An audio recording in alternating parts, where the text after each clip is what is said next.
Даручэнне навесці жалезную дысцыпліну ад захаванасці пагалоўя да работы з кадрамі. Асаблівы акцэнт на будаўніцтве. Прафілакторыя, малочныя комплексы і траншеі павінны быць функцыянальнымі, тэхналагічнымі, пры гэтым таннымі. У нас сегодня действует более 500 молочно-товарных комплексов, 160 профилакториев мы планируем построить. Это порядка 23 тысяч телят мы должны разместить под крышу в хорошие условия, создать условия не только для содержания телят, но и создать хорошие условия для рабочего персонала. Асобна пра аднаўленне аграсервісаў. Па заданні прэзідэнта ў кожным раёне павінна быць база рамонту тэхнікі. Ад майстэрняў у гаспадарках да міжраённых цэнтраў буйных прадпрыемстваў, такіх як Мазыр-Тэхсервіс.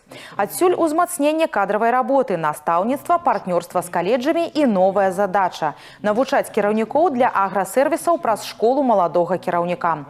Галоўны крытэрый для праграмы «Адзін раён, адзін праект» не маштаб, а эфектыўнасць. Асаблівая увага развіццю Прыпяцкага Палесся, меліярацыі і шэфскай дапамозе прамысловых прадпрыемстваў.